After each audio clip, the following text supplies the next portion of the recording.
राजकीय प्रेरितच अशी धाड अशी आम्हाला वाटते। राजकारणाचा इतिहास जर आपण पाहिला तर ज्या वेळेला आपला देश स्वतंत्र झाला त्यावेळेला श्रीमंत बाळोजीराजे साहेबांनी देशाच्या खजिन्यामध्ये 56 लाख रुपये त्या ठिकाणी दिले होते। त्यावेळेला सोन्याचा दर 80 रुपये तोळा होता।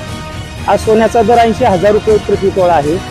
तुम्ही जर 56 लाख गुणिले 1000 पट जर केलं तर एवढं मोठं दान देशाच्या तिजोरीमध्ये देशाच्या विकासाकरता देशाच्या उभारणीकरता या कुटुंबांनी दिलेला आहे। दृष्ट्या प्रेरित अशा प्रकारच्या उद्योजकांना अशा प्रकारच्या चांगल्या व्यक्तींना जर त्रास देण्याचं काम काही मंडळी करत असतील तर निश्चितपणाने ह्या तालुक्यातली जनता हे सहन करणार नाही। मार्फत सगळं प्रोडक्शन चालू असताना काही संबंध येतात, म्हणजे इथं बांगल्यावर तूप पोचवायचं होतं तर कर्मचारी टेबल शीट येत होता तूप घेऊन बांगल्यावर त्यांच्या, तर प्राप्त खबरदारांनी ती गाडी अडवली।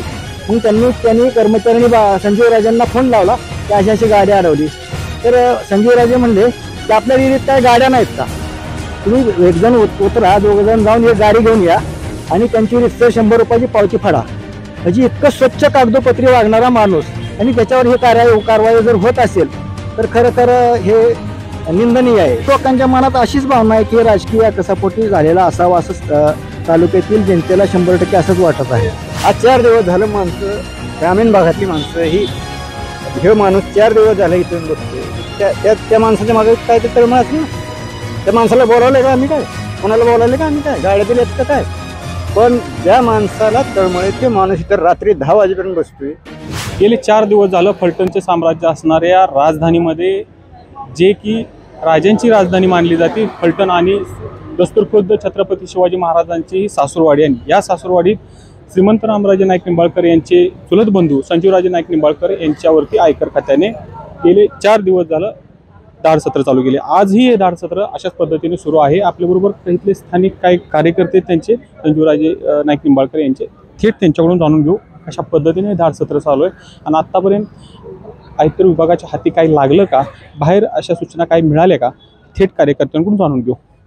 नमस्कार, काय सांगाल तुम्ही की हे धाड सत्र कशा पद्धतीने असावं की राजकीय षडयंत्र हे मानलं जाते? गेली अनेक वर्ष जे की फलटण तालुक्यामध्ये मोठं घराणं मानलं जातं, जिल्ह्यामध्ये महाराष्ट्रामध्ये मोठं घराणं मानलं जातं, काय सांगाल थोडक्यात एक कार्यकर्ता म्हणून? हे महाराष्ट्रात ज्याप्रमाणे मोठं घराणे म्हणून मानलं जातं त्याच्यावर जी झालेली धाड आहे ती राजकीय नक्कीच आहे। याच्या मागं राजकीय आकस हा दिसून येतं 100%।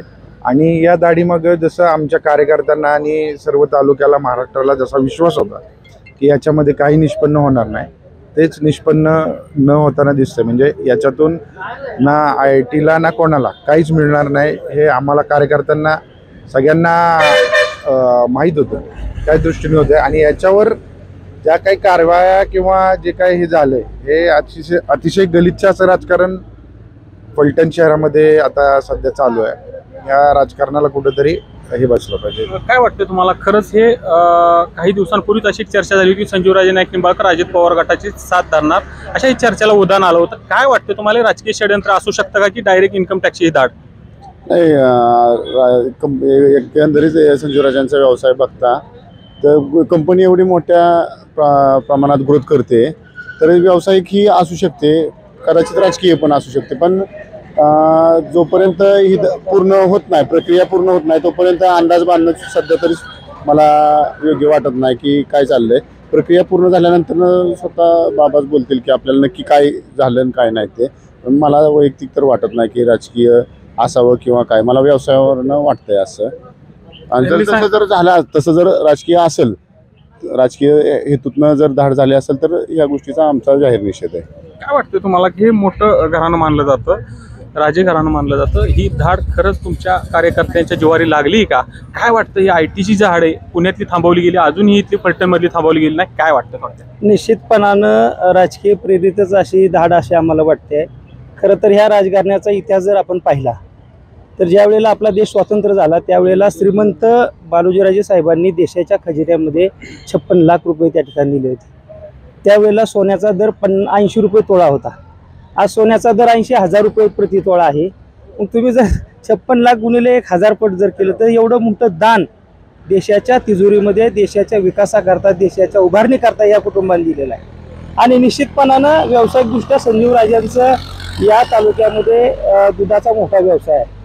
खऱ्या अर्थानं या तालुक्यातल्या शेतकऱ्यांचा जो जोडधंदा आहे, दुधाचा धंदा, त्या दुधासाठी एक मोठी बाजारपेठ उपलब्ध करून दिलेली आहे. आणि निश्चितपणानं जर राजकीय दृष्ट्या प्रेरित अशा प्रकारच्या उद्योजकांना, अशा प्रकारच्या चांगल्या व्यक्तींना जर त्रास देण्याचं काम काही मंडळी करत असतील तर निश्चितपणानं ह्या तालुक्यातली जनता हे सहन करणार नाही. आणि प्रचंड ह्या तालुक्यातल्या शेतकरी, कष्टकरी आणि जनतेमध्ये ह्या दाढीच्या संदर्भात रोष आहे. काय वाटतं तुम्हाला की ही राजकीय षडयंत्र असू शकतं का? की काही दिवसांपूर्वी अशा एक बातम्या आल्या होत्या की संजीवराजे नाईक निंबाळकर अजित पवार गटाची साथ धरणार आणि पक्षप्रवेश काही दिवसात निश्चित होणार होता, परंतु या आशा आल्यामुळे पुन्हा एकदा खो बसू शकतो का ह्या पक्षप्रवेशाला? नाही, आता धाड तर पडलेली आहे. उद्याच्या काळामध्ये श्रीमंत रामराजे साहेब, संजीवराजे काय राजकीय निर्णय घेतील तो वेगळा असेल, परंतु ह्या तालुक्यातल्या जनतेवर ह्या राजघराण्याचं प्रेम आहे. खऱ्या अर्थानं ह्या राजघराण्याने या तालुक्यातल्या जनतेवर भरभरून प्रेम केलेलं आहे. आणि निश्चितपणानं हे जे ह्या तालुक्यातल्या जनतेचं आणि राजघराण्याचं नाते ते अतूट आणि अतिशय हे नातं आहे, जिव्हाळ्याचं नातं आहे. त्यामुळं ही जी धाड आहे, राजकीय ह्याला फारसं महत्त्व नसलं तरी ही जी धाड आहे, त्या धाडीच्या अनुषंगाने तालुक्यातली जनता पूर्णपणे त्रस्त झालेली आहे, जनता नाराज आहे. काय वाटतं बाबा की हे धाड सत्र मोठ्या प्रमाणात चालू आहे? 4 दिवस झालं संजीवराजे नाईक निंबाळकरांची चौकशी आज चालू आहे.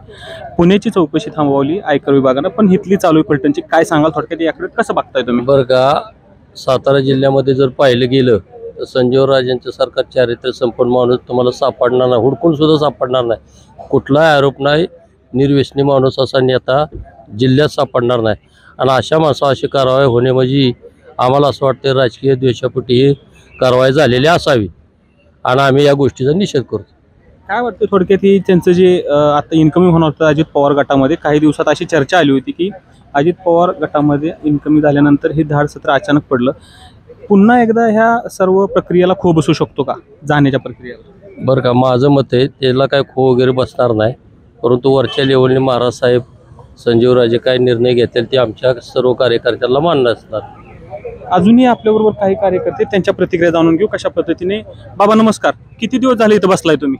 4 दिवस झालं बसलोय. 4 दिवस झालं. म्हणजे तुम्ही एवढं संजीवराजे नाईक निंबाळकरांवरती निष्ठेने प्रेम करता, तुम्ही त्यांचे निष्ठावंत कार्यकर्ते. काय वाटते तुम्हाला, हे खरंच हे राजकीय षडयंत्र आहे का? मग काय तर उघड सगळे आता बारकं पोरकं सांगेल की खरंच घराणं, हे घराणं महाराष्ट्रात प्रतिष्ठित मानलं जातं. राजे घराणं कुठंतरी शिवाजी महाराजांचे एक जवळचे नातेवाईक आहेत. खरंच हे जे आयकर विभागाची धाड आहे, ही खरंच या महाराष्ट्राला कलाटणी द्यायला, राजकारणात कलाटणी देणारी वाटते का? काय वाटतं? काहीच करू शकत नाही. ती कलाटणी वगैरे काय मिळणार ना, तसं काय त्यांचं वर्चस्व कमीच होणार ना तालुक्यातलं. काय वाटतंय तुम्हाला, की कसं वाटतंय हे सगळं राजकीय षडयंत्र आहे का? हे काही दिवसांपूर्वी शरद पवार गटाची साथ दिली होती, जिल्हाध्यक्ष होते आणि पुन्हा एकदा अजित पवार गटाकडे जाणार होते, परंतु ह्या प्रक्रियेला पुन्हा एकदा खो बसेल का? काय वाटतं? हा, राजकीय कसापोटी होऊ शकतंय, परंतु एवढ्या चांगल्या राजघराण्यावर स्वच्छ प्रतिमेचं पहिल्यापासून वागणं आहे त्यांचं, कुठंही डाग लावून घेतलेला नाही. आणि जिथं जाईल तिथं त्यांनी चांगला ठसा उमटवला आहे. जेडपी अध्यक्ष झाले असताना राष्ट्रपतींच्या हस्ते पारितोषिक घेणारे हे राजे आहेत. आणि तालुक्यात लोकांना व्यवसाय देणारा, हाताला काम देणारं व्यक्तिमत्व आहे. रोज सकाळी बंगल्यासमोर 100-200 लोक येतात, त्यांचे प्रश्न सोडवण्यासाठी 1-2 तास देणारे व्यक्तिमत्व. आणि असं व्यक्तिमत्वावर कारण नसताना अशा गोष्टी घडतात, हे लोकांना पटलेलं नाही, लोकांच्या मनात उद्रेक आहे. त्यामुळं एक उदाहरण मी सांगतो त्यांच्याविषयी, एकावरनंच पारख होईल की त्यांनी गोविंद डेअरीच्या मार्फत सगळं प्रोडक्शन चालू असताना काही संबंध येतात, मग इथं बंगल्यावर तूप पोचवायचं होतं, तर कर्मचारी एक टेबल शीट येत होता तूप घेऊन बंगल्यावर त्यांच्या, तर ट्रॅफिक हवालदारांनी ती गाडी अडवली. मग त्यांनी कर्मचाऱ्यांनी संजीवराजांना फोन लावला की अशी गाडी अडवली. तर संजीवराजे म्हणले की आपल्या डेअरीत काय गाड्या नाहीत का, तुम्ही एक जण उतरा, 2 जण जाऊन एक गाडी घेऊन या आणि त्यांची रितसर 100 रुपयाची पावती फाडा. म्हणजे इतकं स्वच्छ कागदोपत्री वागणारा माणूस आणि त्याच्यावर हे कारवाई जर होत असेल तर खरं हे निंदनीय आहे, निषेधार्ह आहे. काय वाटतं की लोकसभा बघितली, विधानसभा पाहिल्यानंतर काय वाटतं तुम्हाला की विधानसभेतही तसंच होतं की शरदचंद्रजी पवार गटाकडे काम केलं होतं त्यांनी, लोकसभेलाही तशाच पद्धतीने केलं होतं. हे खरंच हेच आकसापोटी राजकारण पुन्हा एकदा पुढे येतंय का? काय वाटतंय, हा आकस धरूनच आणि हे षडयंत्र वाटतंय का? नाही, 100% असं लोकांच्या मनात अशीच भावना आहे की राजकीय कसापोटी झालेला असावा, असं तालुक्यातील जनतेला 100% असंच वाटत आहे. राजकीय कसापोटी झालेला असावा असं वाटतंय. नमस्कार, किती दिवस झालं तुम्ही इथे? आता 4था दिवस आहे आज. 4था दिवस आहे. मग आता हे जे पुण्यातलं धाड सत्र थांबवलंय, परंतु अजूनही फलटणचं धाड सत्र थांबवलं नाही. काय वाटतंय तुम्हाला याबद्दल? याकडे सगळं कसं बघता तुम्ही कार्यकर्ता म्हणून? नाही, मुळातच आयकर विभागाची जी तपासणी चालू आहे, चौकशी चालू आहे, ती मुळातच आम्हाला तमाम जनतेला ती पटलेलीच नाही, अयोग्य आहे. जी चालू आहे त्याला देखील राज्य घराणा ते कुटुंबीय पूर्णपणे सहकार्य करतात आणि त्यांचं मुळातच कामकाज, अनेक उद्योग व्यवसाय आहे त्यांचा, अनेक रोजगार मुलांना दिलेला आहे त्यांनी, आणि त्यांचं कोणतंही काम चुकीच्या मार्गाचं नाही. त्याच्यातून हे पूर्णपणे निश्चितपणाने बाहेर निघतील, कारण लोकांवर त्यांचा एवढा विश्वास आहे. अगदी 2 तासाचा त्यांचा रोज लोकांचा गाठीभेटीचा कार्यक्रम असतो. जे काही विविध प्रश्न असतात या शहरातून तालुक्यात, कोणता जरी प्रश्न उभा राहिला तर ते बाबांशिवाय सोडवला जात नाही. कोणतीच अडचण अशी, अगदी करोना काळ असू द्या, एखादा कौटुंबिक व्याप असू द्या, सार्वजनिक तक्रार असू द्या, बाबांशिवाय कोणताही विषय मार्गी लागलेला नाही. आणि त्यांचं का त्यांच्याबरोबर 30-35 वर्ष झाले इथं कार्यकर्ते आहेत की कोणतंही गैरकाम केलेलं नाही. अगदी आता हे कार्यकर्ते जे आहेत ते रात्रंदिवस कार्यकर्ते आहेत. बाबांनी स्वतः 12-12:30 वाजता स्वतः 2-3 वेळा त्यांना सांगावं लागते कार्यकर्त्यांना जावा, तरी कार्यकर्ते जातात. म्हणजे कार्यकर्त्यांचा विश्वास आहे. त्याच्यामुळं काय वाटतं तुम्हाला की सातारा जिल्ह्याला ह्या धाडीमुळं कुठंतरी राजकारणात एक कलाटणी बसेल, की सातारा जिल्ह्याचं राजकारण हे श्रीमंत रामराजे नाईक निंबाळकर यांच्या भोवती फिरतं आणि वेगवेगळे पदं श्रीमंत रामराजे निंबाळकर आपल्या पद्धतीने देत असतात? काय वाटतं तुम्हाला? ह्या आत्ता आमदारकीचं इलेक्शन झालं, त्यात ही थोडंसं जे पराभूत होताना दिसून आली. काय वाटतं, पुढे जाऊन हे असंच चालू राहील का ह्या सातारा जिल्ह्याला राजकीय वेगळं वळण लागेल? मुळातच रामराजांचं संपूर्ण जिल्ह्यावर उलट आहे आणि त्यांच्या विचाराचे अनेक तालुक्यामध्ये कार्यकर्ते आहेत आणि त्या माध्यमातून त्यांनी अनेक कार्यकर्त्यांना चांगली संधी दिलेली आहे.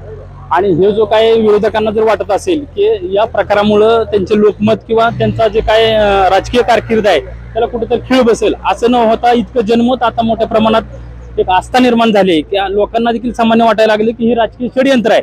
म्हणजे हे सगळं प्रक्रिया पार पडल्यानंतर या सामान्य जनतेचा एवढा मोठा उद्रेक निर्माण होणार आहे. जर तसं जर काय राजकीय षडयंत्र असेल तर रचणाराचं पूर्ण राजकीय कारकीर्द उद्ध्वस्त ही जनता केल्याशिवाय राहणार नाही. राजकीय कारकीर्द उद्ध्वस्त होणार आहे. बाबा, तुम्ही काय सांगाल, कशा पद्धतीने हे राजकारण होऊ शकतं? आणि गेले अनेक वर्ष हे कुटुंब जनतेसाठी झगडत असतं. इथं जनता दरबार वेगवेगळ्या प्रमाणात रोज होत असतो. काय वाटतंय तुम्हाला? संजूराजे नाईक निंबाळकर हे एक मोठं नाव आहे जिल्ह्यात, जिल्हा अध्यक्ष राहिलेत. काय वाटतंय तुम्हाला, जे अजित पवार गटात जाणार होते त्याला खो बसू शकतो का? नाही, खो नाही बसू शकत, पण ही षडयंत्र आहे सगळे.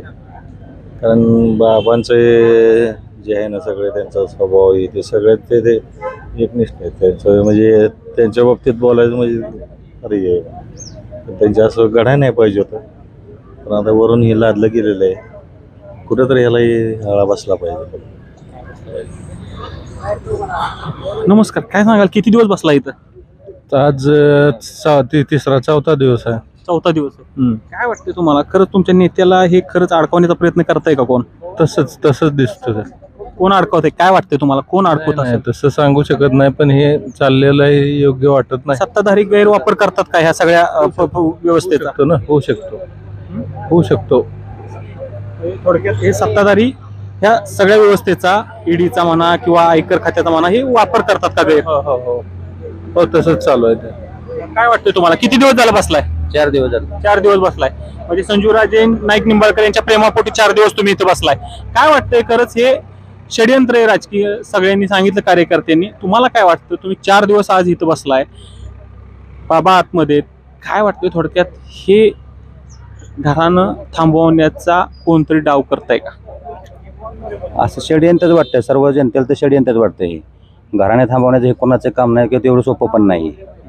का संजूराजेमध्ये सर्व जनतेचे, फलटण तालुक्याचे आमच्यासाठी तर देव आहेत. आणि देवाचा आज हे गेट बंद झालंय, त्याच्या कधीच गेट बंद होत नाही. 4 दिवस झालं गेट बंद आहे. हे म्हणजे षडयंत्र आहे का? तर आहे. सर्व जनता पण म्हणते षडयंत्र आहे. त्यातून आम्ही संजूराजे यांच्या खंबीर पाठीशी उभे आहे का? तर आहेच. गेट बंद आहे, कधीच हे गेट बंद नसतं. इथं कायम लोक येत असतात आणि न्यायनिवाडा इथं होत असतो. काय सांगाल थोडक्यात, तुम्हाला काय वाटतं एक कार्यकर्ता म्हणून किती दिवस झाले तुम्ही बसलाय? आम्ही आज 4 दिवस झाले बसलेलो आहे या ठिकाणी. हे रामाच्या नगरीतलं राजघराणं जे आहे हे आमच्यासाठी 24 तास दरवाजे उघडे होते. ज्यांनी ज्या सूडबुद्धीने हे गेट बंद केलेलं आहे आणि ज्यांनी ज्याच्यासाठी खड्ड्याचं माप दिलेलं आहे त्याला त्याच खड्ड्यात पडण्याची वेळ एक दिवस येणार आहे. आणि या रामाच्या नगरीमध्ये जो दुसऱ्यावरती अन्याय करतो त्याला राम कधीही सोडत नाही. आणि आमची ईश्वरचरणी एवढीच प्रार्थना आहे की आमचे जे आदरणीय रामराजे, संजयबाबा आणि पिटूबाबा तसेच सर्व राजे घराण्यातील सर्व आमचे आदरणीय निंबाळकर कुटुंब हे आम्ही पूर्ण फलटण तालुका की जनता त्यांच्या पाठीशी आहे. हा आम्ही त्यांना एक आमच्या युवा पिढीकडून जो त्यांच्यापासून आम्ही जे काही गोष्टी शिकलेलो आहे त्यांचा जो आदर्श ठेवलेला आहे हे आमचं गेट, आमच्या देवाचं गेट लवकरात लवकर आमच्या मालकाचं गेट उघडं व्हावं ही आमची ईश्वरचरणी प्रार्थना आहे. तुम्हाला हे सूडबुद्धीनं राजकारण होतंय का ह्या तालुक्यात? आणि गेले तसं पाहिलं तर गेले कित्येक वर्ष हे राजघराणं मानलं जातं आणि महाराष्ट्रात मोठं प्रतिष्ठेचं घराणं नाही. काय वाटतं तुम्हाला, हे खरंच सत्ताधारी ह्या व्यवस्थेचा गैरवापर करतात? सत्ताधारी म्हणण्यापेक्षा तुम्ही हे झाल्यानंतर पुन्हा एकदा या. सकाळी आता ही जी जशी लोक येतात तशीच ते मंदिर आहे एक, आणि त्या मंदिरात देवाला भेटायला सकाळी लोक येतात आणि जी देवाला मागतात मंदिरात ते इथं येऊन त्यांचं सगळ्या अपेक्षा पूर्ण होतात. कसलीही अडचण असू द्या, तुमचं कसलाही प्रॉब्लेम असू द्या, दवाखाना असो, तुमचं हॉस्पिटल, तुमचे ॲडमिशन, हे सगळं तुम्ही कुठलीही अडचण तुम्ही सांगा तिथे तुमचे ते निवारण झालंच पाहिजे आणि ते होतंच. आणि 24 तासात तुम्ही कधी जरी आला, फोन केला, काही जरी केला, कसलीही अडचण असू द्या, तुम्ही तालुक्यातनं बघा. आज तुम्ही अख्खा फलटण तालुका फिरा, स्मशानभूमी झाल्यासारखं वाटतंय. तुम्हीच राऊंड मारा. आणि इथं जरी कोणाला बोलावलंय का कोणाला फोन केलाय, प्रेमाखातीर सगळे आलेले आहेत. सकाळी तुम्ही बघा 7 वाजल्यापासून बसतोय की रात्री 12 वाजले तरी आम्ही इथंच आहे. श्रीमंत रामराजे नाईक निंबाळकर यांच्याबरोबर निकटवर्ती आणि काम करता. काय वाटतं तुम्हाला, हे खरंच राजकीय षडयंत्र आहे का सत्तेचा गैरवापर केला होता? थोडक्यात काय सांगा. गेली 35 वर्ष मी रामराजेंच्या बरोबर आहे. रामराजेंचा PA म्हणून मी काम करतो. रामराजे असे कुठल्याही बाबतीत असे वागले नाहीत की सूडबुद्धीने कुठं राजकारण करायचं नाही. आपल्याला विरोधक जरी असला तर त्याला शक्यतो आपण मदत करायची. आपल्याकडून होत असेल काम तर करायचं, त्याला नाही म्हणलं तर नाही म्हणायचं. पण हे जी चाललंय आज, ही चाललंय, ही तालुक्यात उद्रेक, लोकांच्या भावना अशा उद्रेक कुठला आहे त्यांचा की लोक म्हणतात ही संजयवांच्या बाबतीत व्हायला नाही पाहिजे होती. इतका प्लेन माणूस आहे तो की आयुष्यात कोणाची काय अडचण आहे, दवाखाना असू द्या, काय असू द्या, काय असू द्या, तो माणूस तळमळीने 10 मिनिटात तिथं पोचतो असा माणूस आहे तो. आणि त्या माणसावर अशी पाळी आहे ना, ही दुर्दैवी गोष्ट आहे. आणि अख्ख्या तालुक्यात म्हणजे सामान्य जनता, मोठ्यांचा सोडा, आम्हाला काय मोठ्यांचं देणं घेणं नाही. आम्ही राजकीय वागणारच, त्यांना तोडीस तोड उत्तर आम्ही देणार, त्याचा वाद नाही. पण जे चाललंय हे चुकीच्या पद्धतीने चाललंय की असं व्हायला नाही पाहिजे. काय त्या माणसाकडे आज 4 दिवस झालं, माणसं ग्रामीण भागातली माणसं हे माणूस 4 दिवस झालं इथून बसतोय. त्या माणसाच्या मागे काय तर तळमळ असेल ना. त्या माणसाला बोलावलंय का आम्ही, काय कोणाला बोलावलं का आम्ही, काय गाड्या दिल्यात का काय? पण ज्या माणसाला तळमळे ते माणूस इतर रात्री 10 वाजेपर्यंत बसतोय. काय होते आत, काय नाही होत, काय होते आत, काय नाही होत, बाबांना काय होते, काय चौकशी लागते का, काय होतंय का? तुम्ही एवढ्या खालच्या पातळीवर राजकारण न्यायला नाही पाहिजे असं आमचं मत आहे. आणि ज्यांनी केले त्यांना ते भोगावं लागणार आहे ही सत्य परिस्थिती. आणि ही रामाची नगरी, याला सुट्टी नाही, इथंच खेळायचं सगळ्यांना. आणि हे देव माणूस आहे. हा देव माणसाच्या घरी जर अशी पाळी आली तर काय होईल, सामान्य माणसाचं काय होईल तुम्ही लक्षात घ्या. आज कोणाच्या घरात 10 तोळे सोनं असतं, आपण असतं, 2 लाख असतात, 3 लाख असतात, काय असतं, चिरेमेरी ठेवलं असतं. त्यांच्या अशी पाळी आली तर काय होणार तुम्ही सांगा ना मला. आज खरंच तुमचे अश्रू दाटून आले, तुम्ही अक्षरशः रडताना दिसताय तुमच्या या नेत्यांसाठी. आणि या खरंच लोक म्हणली देवासाठी आम्ही इथं बसलोय 4 दिवस. खरंच आमदार बघितलं तर आठवड्यातून एकदा किंवा महिन्यातून एकदा जनता दरबार लावतात, परंतु हा जनता दरबार इथं रोज सकाळी लागला जातो. काय सांगा. आमचा जनता दरबार आमच्या बंगल्यावर असतो. आम्हाला जनता भेटती, बंगल्यावर भेटती. त्यांचा दरवाजा 24 तास उघडा असतो. रामरायांचा उघडा असतो, संजीवांचा उघडा असतो. इथं काही गेट बंद नसतं कुठं. काय कोण कोणाला अडवत नाही, कोण कोणाला काय नाही. काय येणार माणसाची तक्रारी, काय बाबा तुझं चल लगे बोलायचं, त्याचा प्रश्न मिटत असला तर तिथल्या तिथं मिटवायचा. ही भूमिका रामराजे साहेबांची आहे, संजीवांची आहे, रघुनाथरायांची बी आहे. आणि त्यांच्या मागे बी त्यांचे सगळे चिरंजीव आहेत, त्यांचं बी काम तसलंच आहे. म्हणजे असं नाही की बाबा हे आला त्या गटाचा आहे, तो आला त्या गटाचा आहे, असलं अजिबात इथं काही नसतं. आमच्याकडं समभाव सगळा म्हणजे आमची रामाची नगरी, आमची रामाची सगळी माणसं आमचीच आहेत. ह्यातला कोण वेगळा नाही. इथला रामनगरीतला राहणारा माणूस, तालुक्यातला मानणारा माणूस हा सगळा रामरायांच्या प्रेम करणारा आहे. झालं राजकारणात काय झालं ते भाग वेगळा आहे, त्याला उत्तर आपण त्यावेळी देऊ. येणाऱ्या सर्व तसं पाहिलं तर आता ह्या धाडीमुळं येणाऱ्या सातारा जिल्ह्याच्या राजकारणावर, महाराष्ट्राच्या राजकारणावर त्याचा फरक पडू शकतो का, काय वाटतंय तुम्हाला? हा, असं रामरायांचा गट अख्ख्या तालुक्यात, सगळ्या तालुक्यात आहे. रामरायाला मानणारी सगळी माणसं आहेत. म्हणजे असं समजायचं कारण नाही की रामराज्य संपला. रामराज्य संपू शकत नाही. आणि जर कोणाला वाटत असेल की रामराज्य संपला, रामराज्य संपू शकत नाही. आणि रामराजाला संपवायला त्याला अजून पार 10 जन्म घ्यावं लागतील, तेव्हा रामराज्य संपल. रामराज्य असा तसा संपू शकत नाही. रामराजांची बुद्धी एक, माणूस बुद्धीनं फार मोठा आहे, बोलत नाही जास्त. पण रामरायांचं कर्तृत्व, रामरायांनी पाणी आणलं तालुक्यात, MIDC आणली, सगळं केले, तरी माणसं जरा थोडी काय बिचारल्यासारखी करतात. काय वाटत नाही बाबा काय झालंय काय नाही. पण माणसाला जगवण्याचा कार्यक्रम दिला. आज त्या भागात तुम्ही जावा, आदर किती आंध्रपर्यंत साहेब पाणी आणले. आज गव्हाची प्लॉटचे प्लॉट आहे, तिथं ऊसाचे प्लॉट आहेत. ऊस वाढला. कशामुळे वाढला? म्हणजे पाणी आलं म्हणून वाढलं ना. महाराजांनी पाणी आणलं ना. मग तुम्ही काय केलंय? राणीसाहेब असताना म्हणजे जसं मला कळतंय, जसं आमच्या घरात जे लहानपणापासून जे होत आले, गजानन महाराजांचे माऊलींचे भक्त होते ते. आज एवढं विमानातनं पडून सुद्धा त्या जिवंत राहिल्या. का राहिल्या होत्या? भक्ती, शक्ती. त्यांच्या हातात ज्ञानेश्वरी होती. बरोबर आहे. आज तुम्हाला खात्रीशीर सांगतो, एवढं काही होऊन द्या, काही सापडणार नाही. आणि त्याच्या मागची कारणं सुद्धा आहेत. पूर्वी सुद्धा तसंच झालं जुन्या काळी. अहो, ज्यावेळेस फाळणी झाली त्यावेळेस महालोजी राजेसाहेबांनी सर्व जनतेसाठी दिलेलं आहे. त्यावेळेस पैसा अडका असू दे, सोनं अडका, घराण्याकडे दातृत्व गुण मोठ्या प्रमाणात आहे आणि गेल्या अनेक वर्षापासून हे चालत आले. जसं मुकुंद काकांनी आता सांगितलं की बाबा कुणी येऊन दे, ह्या तिन्ही घरी कुणी येऊन दे, 24 तास दरवाजे यांचे उघडे असतात. का असतात बाबा? का असतात उघडं? ह्यांना सुद्धा जनतेशिवाय करमत नाही आणि जनतेला सुद्धा ह्या तिघांशिवाय करमत नाही.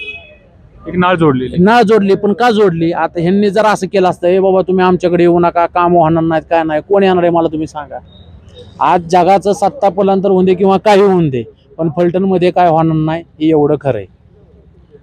तसं पाहिलं तर लोकसभेचं, विधानसभेचा आढावा घेतला तर हे घराणं अक्षरशः शरदचंद्रजी पवार गटाचं काम करत होतं. त्याचाच हा कुठेतरी फटका असू शकतो का, काय वाटतंय? नाही, आम्हाला नाही वाटत. आणि जरी केलं तरी त्याचे परिणाम ते त्यांना भोगावं लागणार. ही 100%, 1,00,000% मी स्वामी भक्त म्हणून मी तुम्हाला 100% सांगतो. हे जर कोणी जर ह्या पद्धतीने जर की बाबा काय नाही ह्यांना संपवायचं आणि ह्यांचा बदला घ्यायचा, हे घ्यायचा, ह्या पद्धतीने जर कोणी करत असेल, किंवा आता मज कानाव येतं गावातनं की बाबा ह्या व्यक्तीनं, मी नावं पण घेऊ शकतो पण आत्ता नाही, परफेक्ट नियोजन, करेक्ट कार्यक्रम त्यांचा होणार. नावं काढलेली, कुणी कंप्लेंट केल्या, काय केलंय, त्यांचं सगळं योग्य वेळ आल्या. आयकर खात्याकडे कंप्लीट केलं होतं. कंप्लेंट अशा आम्हाला कळल्यात, नावं पण काढल्यात. पण मी आता महाराजसाहेबांशी बोलल्याशिवाय, बाबांशी बोलल्याशिवाय आम्ही नावं सांगणार नाही आणि आम्ही भेट नाही. महत्वाची गोष्ट मुद्दा तुम्हाला परत एकदा सांगतो, आम्ही कुणालाही भेट नाही.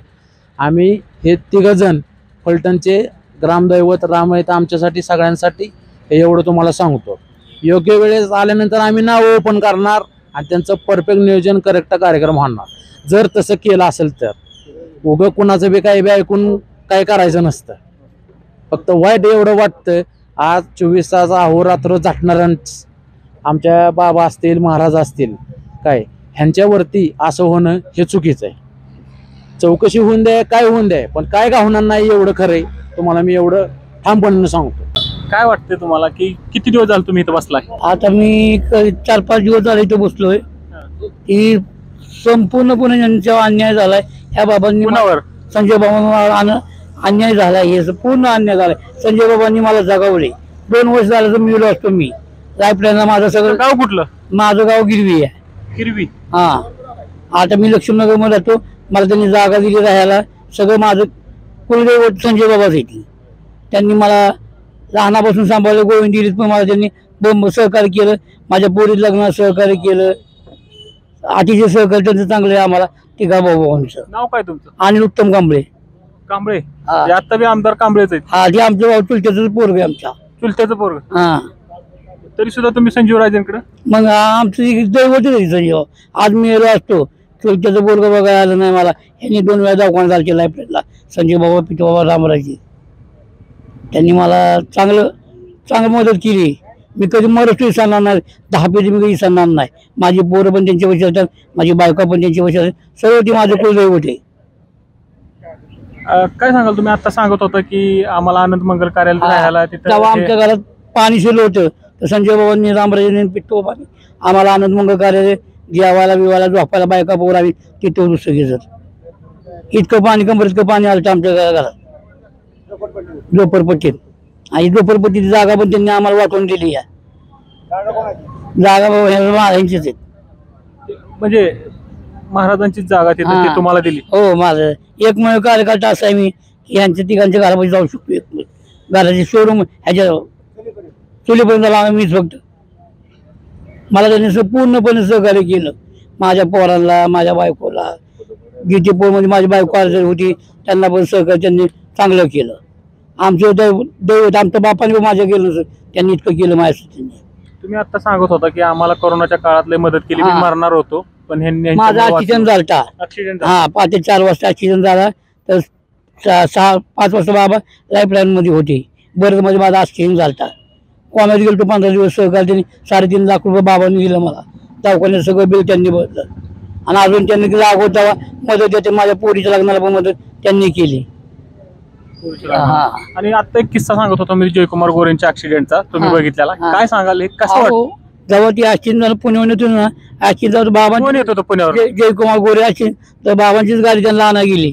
बाबांची जाण आहे. हो. त्यांनी बघितलं नाही जयकुमार गोरे विरोधी पक्षाचे आहेत का? नाही त्यांच्या मनात नसतं कधी पक्ष विषय काय. मग सगळं ही कोणी असलं सामान्य माणूस असले मोठा माणूस असले त्यांच्यापाशी ते असतात. पण ती जी उठवलं होतं की जयकुमार गोरेंना धावली बाबा रणजित दादा वगैरे मित्र होतं काय. आता ते इतकं बघू शकत नाही पण ह्यांनी लय सहकार्य. यांचीच गाडी गेली मला अँब्युलन्स त्यांचीच गेली आणायला. ॲम्ब्युलन्स गेली. हा काय वाटतं तुम्हाला ह्या सर्व कारवाईवरती राजकीय षड्यंत्र आहे का? या सत्ताधाऱ्यांनी घेतलेला हा डाव आहे का? काही दिवसांपूर्वीच्या अशा बातम्या आल्या होत्या की अजित पवार गटामध्ये पक्षप्रवेश होणार होता. काय सांगाल याकडे माजी आमदार म्हणून? तुमच्या पहिल्या प्रश्नाला उत्तर म्हणजे जो राजकीय दबाव आहे का किंवा राजकीय यामध्ये काय हस्तक्षेप आहे का, तर आमच्या माहितीनुसार तसं काही तूर्त तरी काही दिसत नाही. आणि त्यामुळं असं कुठलाही ठोस पुरावा असल्याशिवाय किंवा योग्य अशी माहिती असल्याशिवाय मी तसं आरोप करू शकत नाही. निश्चितपणे तुम्ही म्हणता तसं राजकीय तसं काय असेल निश्चितपणे चौकशी पूर्ण झाल्यानंतर आम्ही त्याचाही तपास करण्याचा प्रयत्न आम्ही माहिती घेण्याचा प्रयत्न करू. गेले 4 दिवसीय चौकशी सुरू आहे.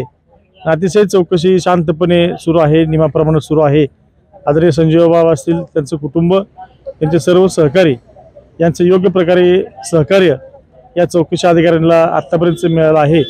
आणि कुठलंही आत्तापर्यंतच्या माहितीनुसार कुठलंही संशयास्पद गोष्ट किंवा आक्षेपार्ह बाब या चौकशीमध्ये आढळलेलं नाही, तसं काही दिसून येत नाही.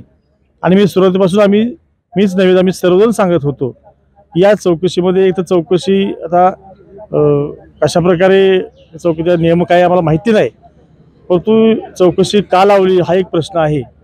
अशा स्वच्छ व्यक्तिमत्वाच्या राजकारणी व्यक्तीवरती यांचं आत्तापर्यंत 30-35 वर्षाचं काम आपण बघितलं असेल. हे सगळं बघताय की चौकशी निरर्थक आहे असं म्हटलं तर काही चुकीचं होणार नाही. आणि त्यामुळे या चौकशीमध्ये काही निष्पन्न होणार नाही.